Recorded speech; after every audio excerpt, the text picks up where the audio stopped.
Narito ang kakaibang 10 senyales na may gusto sa'yo ang isang tao pero hindi mo lang napapansin.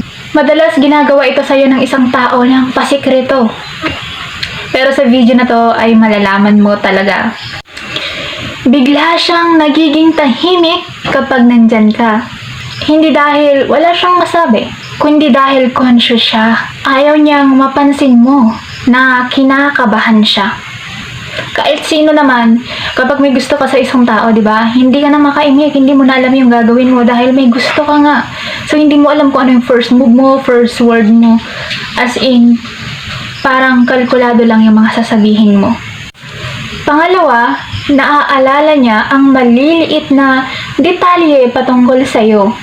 Kahit na minsan, ikaw ay nakalimutan mo na yun, yung mga sinabi mo, pinag-usapan nyo, o may nabanggit ka man sa kanya, o yung mga detailed about sa'yo. Nandito na yung favorite mong pagkain, simpleng mga kwento mo dati. Ibig sabihin, naaalala niya. Ibig sabihin, invested siya. Pang-tatlo, hindi siya consistent, pero lagi siyang bumabalik. Minsan cold, minsan sweet, hindi dahil naglalaro siya, kundi dahil nilalabanan niya yung nararamdaman niya. Pang-apat, tinitingnan ka niya kapag hindi ka nakatingin. Classic lang ito pero subtle. Mapapansin mo lang ito kapag nahuli mo siya, yung tipong tumingin ka sa kanya at bigla din siyang umiwas ng tingin. Yun talaga yun. So kapag nahuli mo, iwas tingin talaga.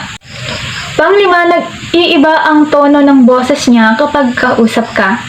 Mas malambing, mas maingat, o minsan, mas awkward. Automatic yan kapag meron siyang special na tingin sa'yo. Pang-anim, lagi siyang present sa mga bagay na patungkol sa'yo o yung mga bagay na mahahalaga sa'yo.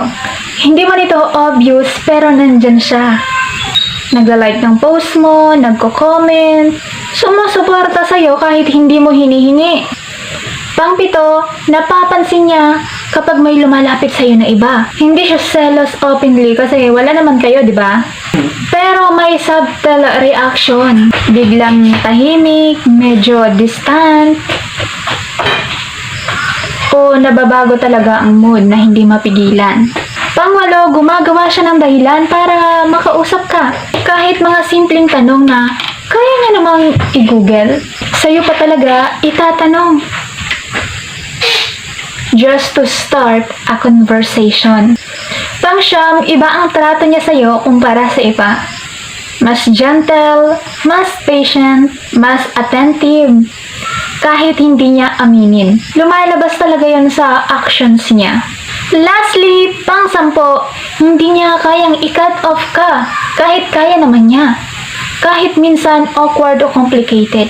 Talagang nananatili siya sa'yo dahil ayaw niyang mawala ka sa buhay niya. Yun ang mga sign na may gusto sa'yo ang isang tao. Kung gusto mo pa ng iba pang sign, marami pa tayong sasabihin sa next video. Just comment down below kung may gusto kang topic about dito. Just comment down below at pag-uusapan natin yan. So, huwag kalimutang mag-like, mag-share, at mag-comment, at mag-subscribe para lagi kang updated sa ating mga latest video. Share ko nga pala sa'yo ang product na ginagamit ko sa aking face. Eto, panoorin mo!